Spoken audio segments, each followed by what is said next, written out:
Do you feel that in a time when we are more connected than ever, we are drifting away from real human connections, especially to ourselves? I do.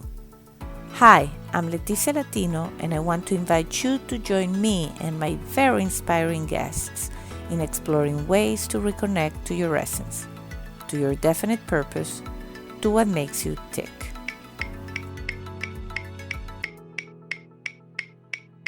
Are you ready?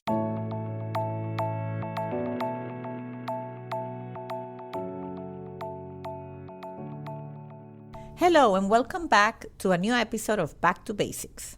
For today's show, I have invited someone that I have known for many, many years. First as a customer and then as a friend.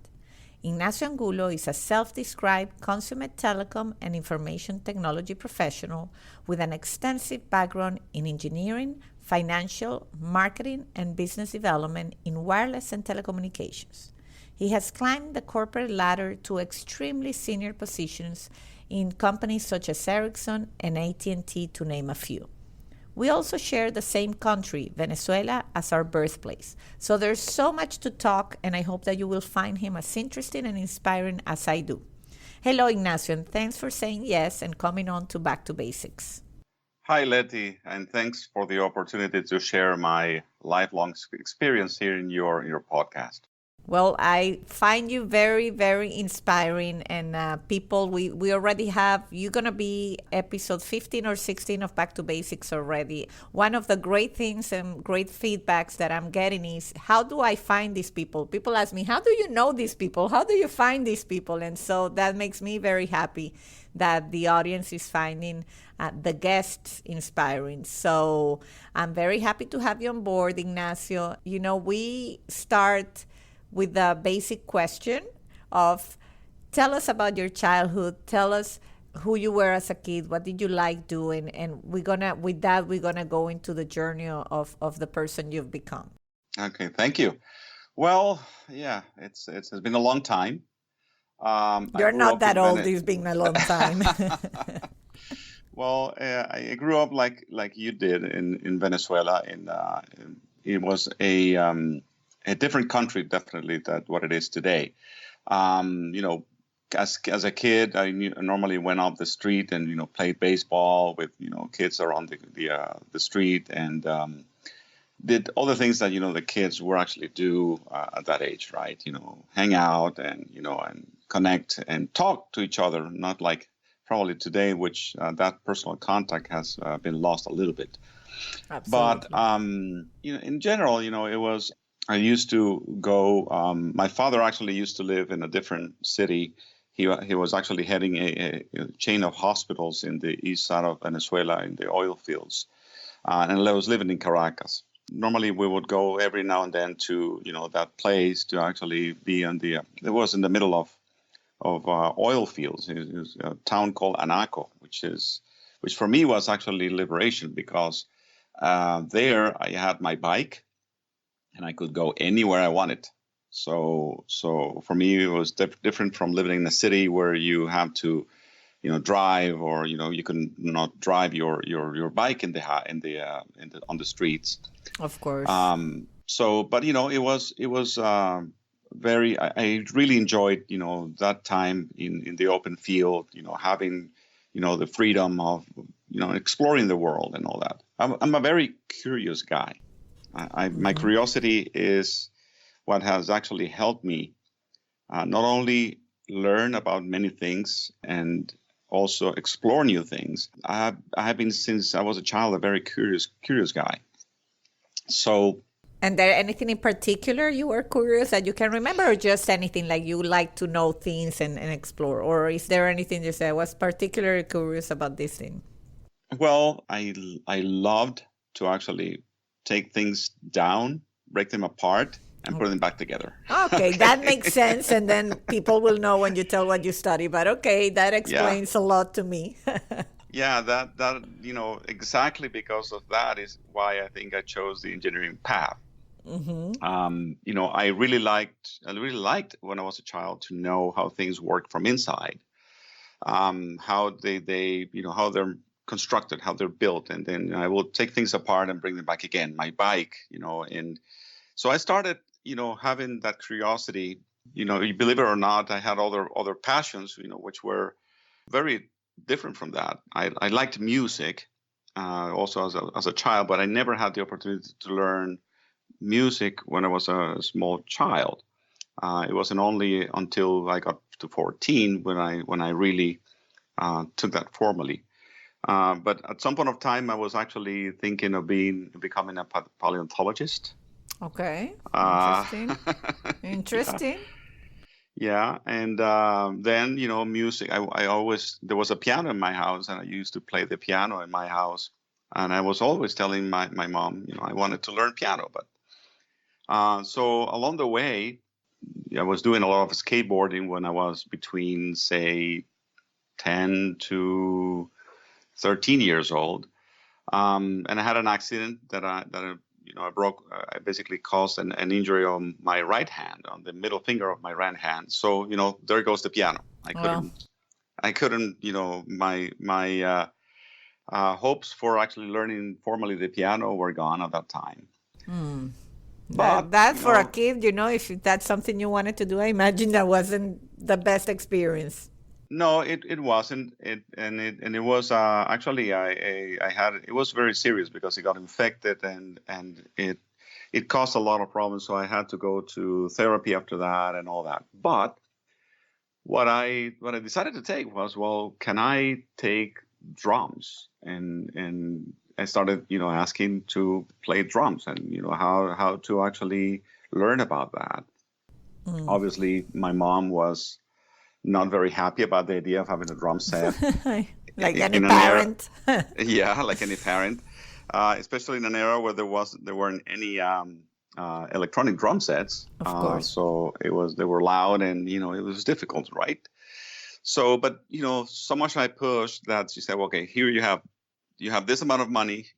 See whatever you can find. So I went to the classified, ads on the newspaper, and I found one with the amount of money that I was given. So that's how it started, and the drums actually helped me with the recovery of my dexterity on my right hand with my middle finger. Okay.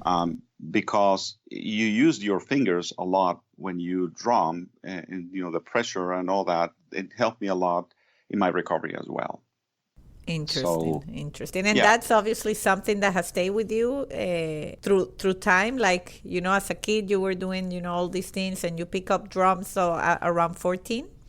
Yeah, that's what I did. And up to the day today, I never got a surgery on that hand because I was growing. So what ended up happening is that I had to compensate for that, to compensate for the kind of the impairment that I had with that. So, but there was so much passion about drumming at that time for me. I mean, I was all the time thinking about music, all the time thinking about that, and in parallel, I still was curious about things. I was still breaking things down and all that. And my grandfather picked that up.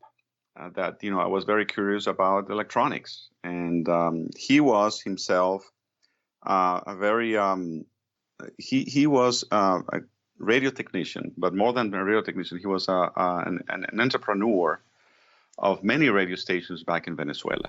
So he was the founder of many of the AM radio stations there at that time.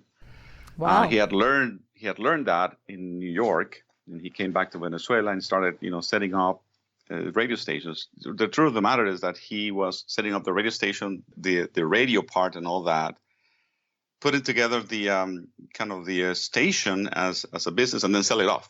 He would go to the next one, right? Wow, that's definitely visionary for that time. It was.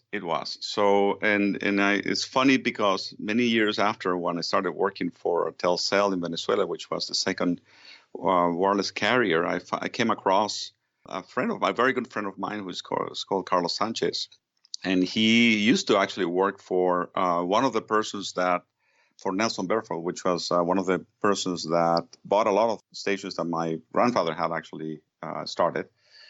And he told me, I mean, there were a couple of radios that were still working from that time. And he actually told me, you're the grandson of Mr. Carlos Poleo. I cannot believe it. So, because he knew about the radios. Wow, that's I didn't know that about you, but that's definitely very impressive. I mean, the opportunity that our grandparents and parents, well, in my case, had to do, to make the infrastructure in our country, I always find it fascinating. Yes, it was a time in which, the country was being built from the ground up, right? I mean, there were so many opportunities at that time to do the right things, and so many things were done during that era that it was impressive. So he was your inspiration to get into engineering, or he pushed yes. you, or he advised you? Well, I have an older brother who he actually kind of mentored a bit more, and who got into electronic engineering, and he picked up that I was also very curious about that. So he gave me, I don't know if you remember those kits that were for building, amplifiers, and it was called Heathkit. Yeah, I know because of my husband, and he's a musician too. So, but I know I don't personally remember that. Yeah. So he gave me one of these kits to build in electronic with transistors and resistors and all those things, and he definitely said you got a lot of talent for this, and you should pursue, just like your brother, you should pursue this, and so for me, going into electronic engineering was something that I decided many years before I went into even, probably by second year of high school, I was already decided that for me there was no doubt in my mind that that's what I wanted to do. Interesting. Okay. And so you went on to study in the best university we have in Venezuela, and it's worldwide recognized Universidad Simón Bolívar. You went there and studied engineering? Yes, that's correct. That's correct. I had to actually go for my senior year of high school. I actually had to move to Texas with my sister. But even though I had the opportunity to actually stay in the U.S. and study in the U.S., I wanted to go back to the Universidad Simón Bolívar. So I went back, did the admission test, and went into the university. And in parallel, I was kind of living this dual, life of music. I was, at that time when I went into university, I was playing very heavily with bands, and even recording and doing a lot of professional stuff in my music at the same time that I was actually going to school and studying in the school. So those were really exciting times. And at that time, I had a lot of friends that were either, studying in the university as same as me and playing music at the same time. So there were a lot of people that, just like me, that were in the same boat. Obviously, some of them decided to stay in music. Some of them decided to stay in the engineering path. To me, it's very interesting. I was going to say, because and Don was part of the podcast. On episode 3, I interviewed my husband, and he is also an engineer from the same university that you are. Also had a professional musician career. And like you too, I know a few others. And so to me, it's so interesting. I don't know if it was something from your era, from your university, or what is it, but there's a bunch of you guys out there. And I'm not surprised that you're all successful people and very numeric. I don't know how to explain it. Like you guys have a split version of yourselves where you talk to the engineers and you are one thing, and then you talk to a more sensitive, more poetic, that musical aspect comes out. And I am always impressed by it. Well, and I have actually, since I'm very curious, okay, yeah, I have investigated a little bit more. Why is that? And how the music, and there's a lot of new investigations, new research that has been done on how the mind works and how the mind of a musician works. Actually, there's a couple of things I found on the internet that they have placed a lot of sensors in the brain of people while they're listening to music. And, things start sparking everywhere. There's brain activity all over the cortex, right? But then they do the same thing, the same experiment with people that are musicians. And it's very different pattern to how the brain of a musician actually works and listens to music. And I always had this conversation with my wife that, we musicians, it seems from this, research, they have found that people listen to music and they listen with their ears, that comes into your brain and it goes to both sides of the brain, and the experience is actually heard as a whole. Whereas musicians, we split every instrument. We split it in different areas of the brain, and we listen to music, breaking it all into pieces and then putting it back together. Like So different channels. It's a different channels. It's a different experience, and I something that I have noticed is that yes, I can separate every instrument in my brain, and I can be listening and focusing only on that instrument when I'm listening to music if I want to. Whereas people normally don't do that consciously, right? And that has to do with the engineering, and the music part has to do with things that are done with the left side of the brain and the right side of the brain, right? So what ends up happening is this people that actually have these two sides of ways of seeing the world develop a very strong communication between both sides of the brain, and that helps in solving a lot of complex problems. That's how interesting. And I think, to move into who then you became, I mean, you're an extremely successful professional.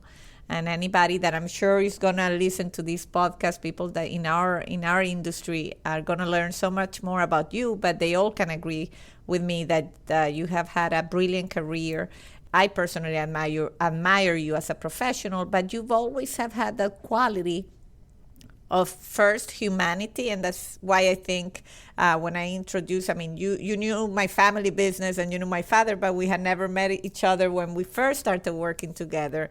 And you're someone that's always willing to listen, learning, and now it explains, when we presented you new products, you were eager to try it. I mean, those qualities permeated into who you became professionally, and I'm sure music had a lot to do with that too. Do you feel that you can link the two, like who you are as a professional has helped you because you had music in your life? Absolutely. I think the things that I've learned in that time when I was, for those 10 years that I was not only playing music, but, almost professionally living from music, there were so many lessons that I have consciously and unconsciously applied to my professional career. Okay. Especially the things that have to do with leading teams, leading people. Being the drummer in a band typically takes a second playing for the band. You're rarely the one in front. You're behind everybody else. You're keeping the tempo, you're keeping the rhythm, you're keeping the band together, right? Mm-hmm. So that permeates in the style of the leader I may be, right? I have to listen. I listen a lot to what the others are doing, right? And that helped me definitely in being the leader that I am. In fact, I have applied a lot of the things that I've learned in that time. In some of them unconsciously. Some of them were not necessarily some things that I did consciously, that I purposely did, but I realized later why I did it. And the reason why I did it is because I came from that strong, experience that I had being a musician at the same time that I was being an engineer. So yes, I've been in startup companies. I've been, in charge of the two major Venezuelan networks at the time. Then I went to Canada, working for Ericsson. Then came back to Venezuela to work for MobileNet. Went to Puerto Rico to work for Centennial, and then came into AT&T as my last stage. Along the way, I found a very interesting book, which is called Maestro, mm-hmm. by Roger Nieremberg. Okay. And this book shocked me tremendously because it's a very short book. It's a very small book, but what he did, he actually created a management practice or a management training to show leaders how to connect, the experience of being leading an orchestra, which was actually this guy Roger Nieremberg is an orchestra director.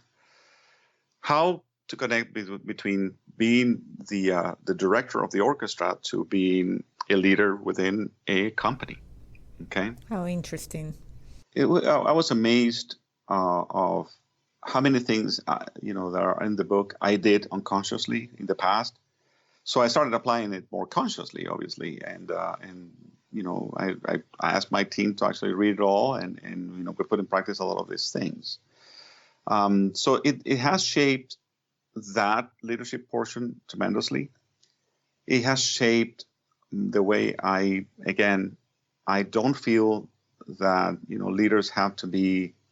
When you're a leader in a company, when you're a leader in especially in the higher ranks, so people have to feel that you're genuine about leading them, and people follow leaders that do come across as being authentic and genuine.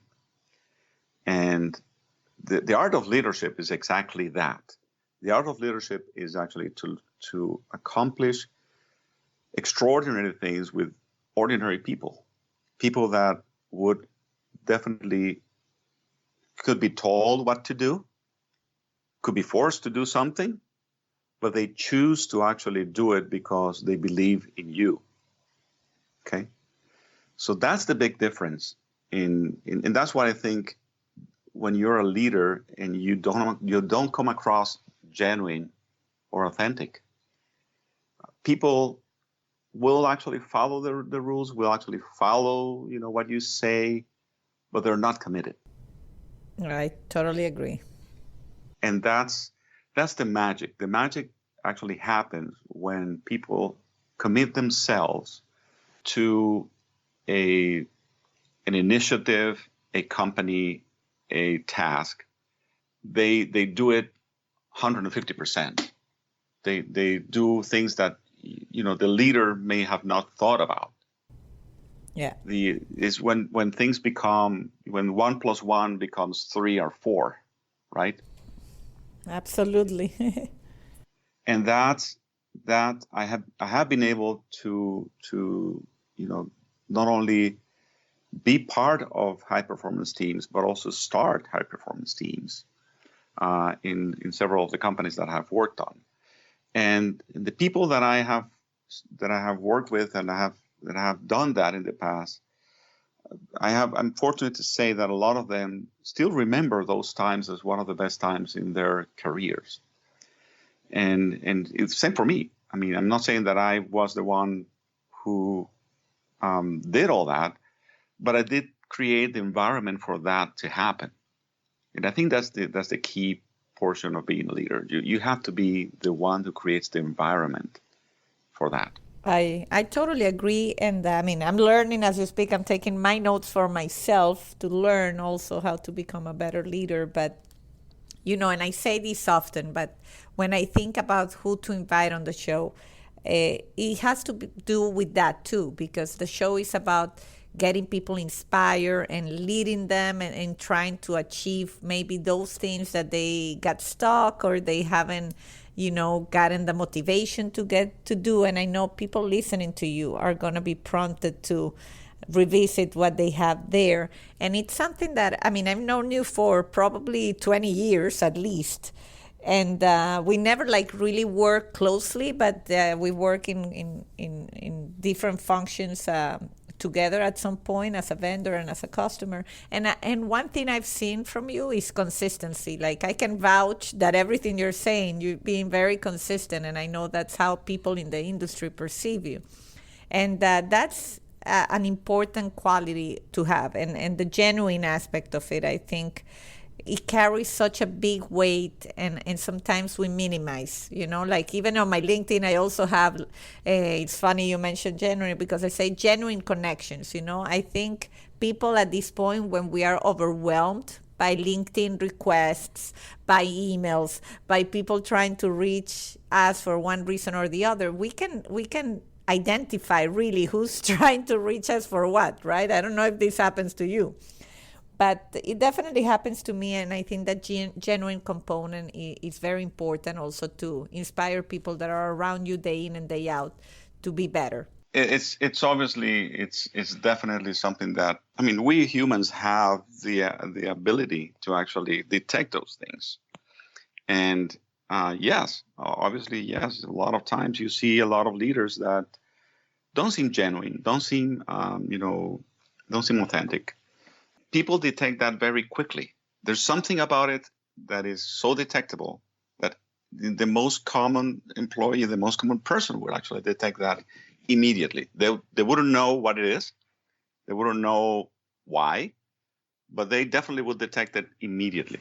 Yeah, no, so definitely, yeah, it's an important quality. So Ignacio, in one of the reasons also that I decided to do this podcast is because I know through the journey of becoming a successful leader, such as yourself, and a successful professional, sometimes we kind of grow detached from things that were our passions. So I think we've established that music has been one of your passions throughout your life.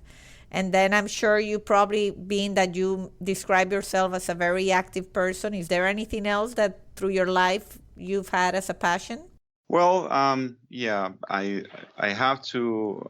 I started thinking about formally putting myself through. I've done sports all my life. I was in the elementary school, baseball team. Then I moved into the basketball team and the soccer team. And then when I wasn't actually in the U.S., I was playing soccer, and I was the soccer star, obviously, of the high school when I was in the U.S. Nobody played soccer at that time, right? So somebody that played soccer was actually a star. That's good.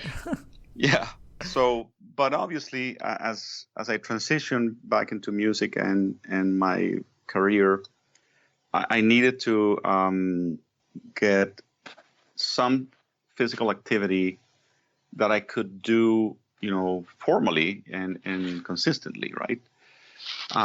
So I did play tennis when I was young, but never took lessons, never took it seriously. I played with my friends, and it was okay, but nothing formal.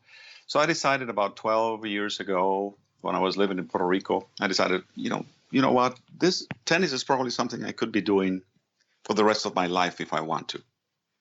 So I decided to pick up tennis, and I did, and I did so. I started taking lessons, doing formally lessons, at 6 o'clock in the morning. Wow. Yeah. So, and I started playing. So when I moved here to the Pacific Northwest, I live now, I've been here almost 9 years. You're in Seattle, right? I'm in the Seattle area, Okay. the Seattle metro area. Yeah. Very close to, 20 minutes from Seattle. Okay. So I decided, well, let me see. And the good thing is that not only I picked it up, I convinced my wife to pick it up as well, right? So we both started to take lessons and start taking tennis seriously. So it became our exercise activity. And so, you know me by now, and you know that if I'm going to be playing tennis, I'm going to be formal about it and, and consistent about it. So I've been, since I got here, obviously here in the Pacific Northwest, tennis is something that you have to do indoors most of the time. You only have 3 months of the year that you could probably do it outdoors. Most of the time is indoors. So I signed up for a club, and I've been playing. I signed up for the USTA, U.S. Tennis Association. I started playing in tournaments here in my level, in my age. I'm fortunate that I can play now in 3 leagues: the 18 and above, the 40 and above, and the 55 and above. That's great. So in last year, I've been to several times to regional. We have become the champions of the Western Washington region. We've been to regionals, And then last year we went to nationals, and we came in the third place nationals Wow, for that's the very impressive. the 18 and above team. So I'm having a lot of fun with that because I can do it. I try to do it at least 3 times a week. It keeps me. The good thing about tennis is that you go there for an hour and a half. You have your workout, and then you do it 3 times a week, and you maintain your level, and you maintain your fitness, right? Yeah, it serves both purposes. Yeah, and because I'm not a person that's gonna go into a gym and just go to a machine and just walk for 30 minutes, and but I would get bored really, really, really fast. So I need to be active. I need to be chasing something. I would need to be running after a ball or something like that. But I definitely don't like the sports that are repetitive and in nature, right? Yeah, no, I'm like you. I like sports rather than the gym. But one of the reasons why I go into this is because I know that you have, I mean, to get to the levels that you got within AT&T National. I mean, you got to executive VP, or if I'm correct, or senior VP. AVP. Okay. It's adjunct VP. Yeah. So it's very high in the organization, and it's these are positions that you've held. You've had to move. You've been an expat. You've moved your families several times, and you have to. Well, I shouldn't call them kids because by now they're teenagers. Teenagers, yes. Yes, and so you've had a demanding life with a lot of travel. Was there any time or any life experience where you felt devastated or down? We all go through very difficult periods in our lives, and you felt that you got lost from who you were and the things you enjoyed. And if that happened, how did you get back into it? Did you just go for it? I find it of myself that sometimes I'm in doing things and I'm so in an automatic mode that I forget what I enjoy. And one of my purposes is, how do we stay connected? Yeah. No, definitely. I have had many changes in my life, and some of them have been, new opportunities, new things that have come across. Other things have been basically chosen, okay, and decided upon. So if I think of the major changes, when I first moved, well, first I moved the first time, I moved formally was, as I said, in high school, and that was kind of a forced move. I didn't have an option, and actually I was really devastated that it was going to be my senior year, so I didn't graduate in the school that I had been for all my life. Came back for the parties, but Well, at didn't least. graduate with healthy. Yeah. But that was one that was very, very very difficult. It was very difficult to move as a 17-year-old kid that has been in Venezuela for all my life, to move to a different country. I moved to Texas. Different country, different language. Even though I did speak English, I never had math or biology or physics in English before And that it's time. quite different, yes. Yes. Studying in another language, yeah. Yeah. So even though they said yes, he qualifies because his English is very good, I never studied in English, so I had to adapt to that. And 2 weeks. 2 weeks into it, I went back to my brother-in-law. That I was living with my sister and my brother-in-law. I went to my brother-in-law and said, 2 weeks. I said, I'm done. I'm going back. I don't like this. I come every day with headache. I'm not understanding anything. This is not going to work. He's almost like a big brother for me. I mean, I've known him for all my life. And he said, no. You give it a try. Think about, you are in a much better position than I was when I came here. When I came here, I did not speak English at all. So I know what you're going through, and it's going to be okay. So he convinced me at that time to not go back, not call it a failure, but try to give it a try. And I had to, he said, you can always go back. You have the option. If you want to go back, you can go back. But he held me that at that time. And obviously I was 17. It was difficult, to come into a high school in a senior year because everybody at that time knows each other.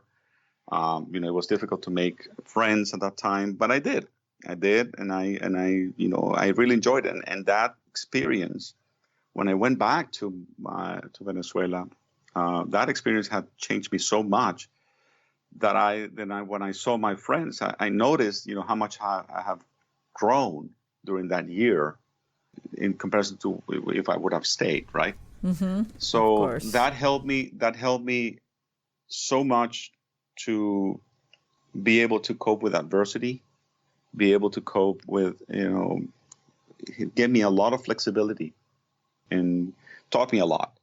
Now, I'm just giving you an example, but, obviously I have had throughout my career other examples where, you think, well, it's things are not coming my way, things are not happening the way I planned it. And that always happens, right? That always happens to everyone. Now, the important thing is how to bounce back in any of those situations. And I told my daughter this same message about a year ago, because she went through some health issues, and she was really down because she was losing one semester in university. I said, that's not important right now. What is important is how you bounce back, okay? How you come back from things that are going to happen to you in life. And the important thing is how you come back. And the only way to work around that is, or train to do that is, think about the future and the things you can change in the future. Don't stay in the past. If you make a mistake, if you make a bad decision, well, that's done already. Now you have to do whatever needs to be done to bounce back and, correct what has been done wrong. Mm-hmm. And that goes to relationships, that goes to, decisions, that goes to all the things in life. I've learned that many times, and I've had a lot of adversity. I mean, just think about the times that I had to go through. I don't know if you recall this, but even I was in Telcel when the two coups happened in Venezuela in '92. Yep. I was there too. Yeah, you were there too. But I was in charge of you were in charge of the one of the most important networks. Yeah, and then that happened to me a lot of times also in MobileNet, and it is important that those things are adversities that come across, but you definitely have to think about, well, it happened. That happened. There's nothing I can do to change that. What I can do is what I can do to change the future after that. Yeah, and that's a great point you bring in. And I had the privilege to interview Frank Quintero just a couple of episodes back. And he obviously is Venezuelan. And, we did the conversation and we just briefly imagined what would happen if our country was different. But one of the most inspirational things, having guests like yourself, and I've been told this myself, people don't realize as Venezuelans how we live with a daily anguish about what's going on in our countries and things we've had to do and we've had to adapt and some people sometimes they forget about it because, for example, in my case, I don't dwell my entire day, and I work in a Venezuelan related company, so a big part of my day involves a lot of problems with that. But, if we focus in what's going on or the past or the fact that, what's going on in our country, then we definitely would be depressed all day. So yeah. I love the fact that, you bring up a very important point that part of what you have gone through, both professionally and personally, involves having to move from countries, having to change, the family from where they live. And you have a family back home. So this is something that is not like you move and you never think about it anymore.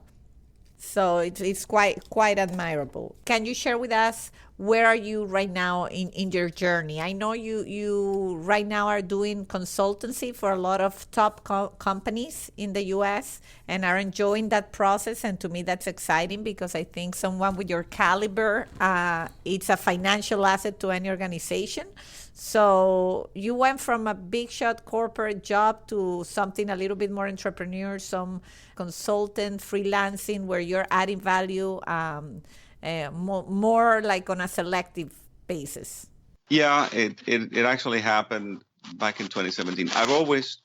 I've been thinking about this for many years, that my next step after AT&T was going to be probably doing some consulting, board of directors, board of advisors roles, because I'm very curious, and I like change. I like to learn about new things, new models, new software, new ways of doing things, new people.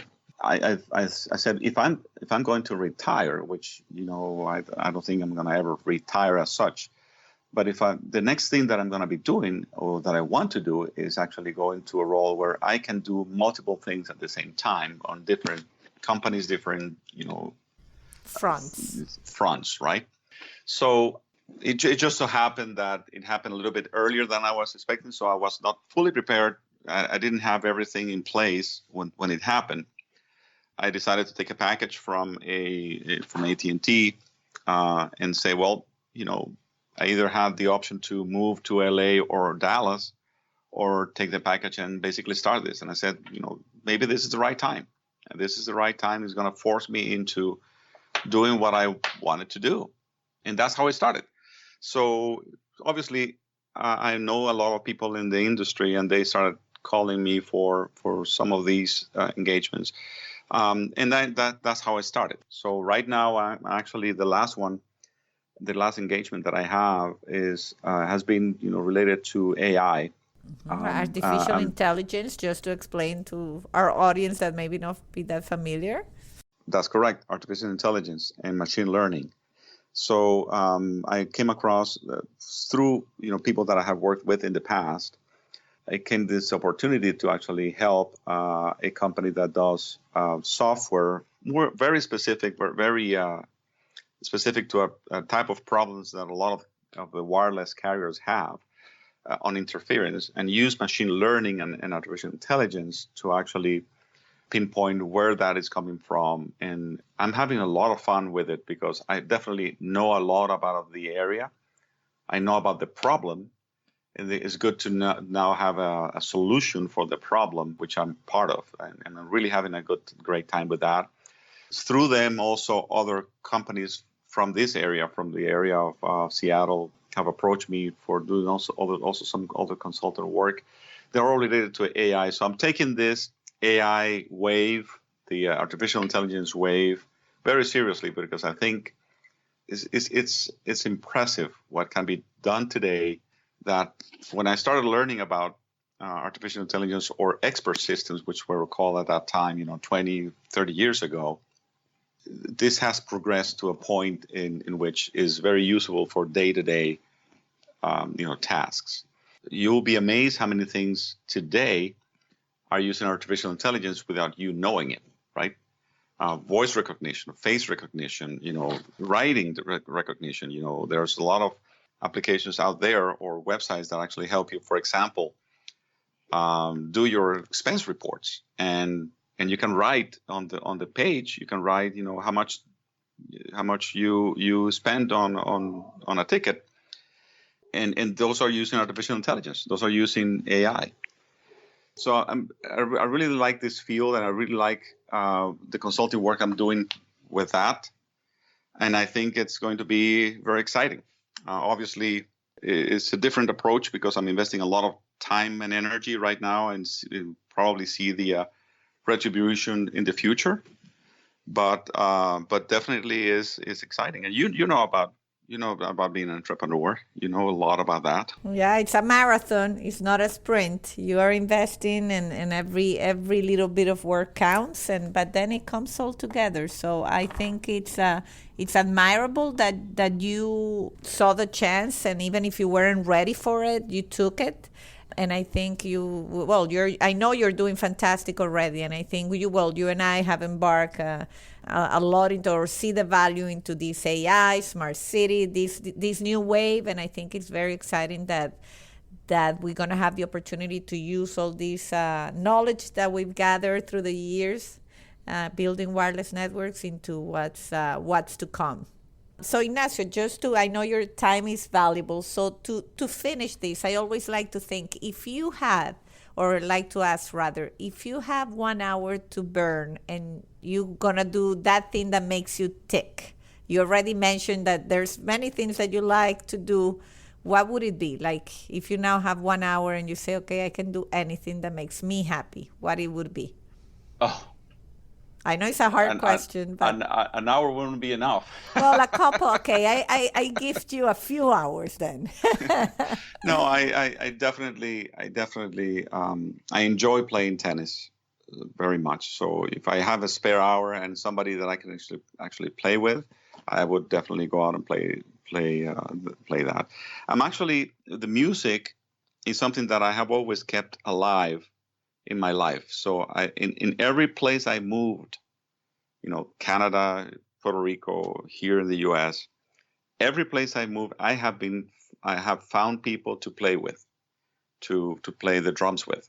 So I've always found something. And that right now I have a small band. Actually, we set up a small recording studio in the garage of one of the band members. And we're having fun with that. So, if you ask me, an hour, well, we just recorded this weekend something. And music, I could definitely be playing for 1 hour, the drums.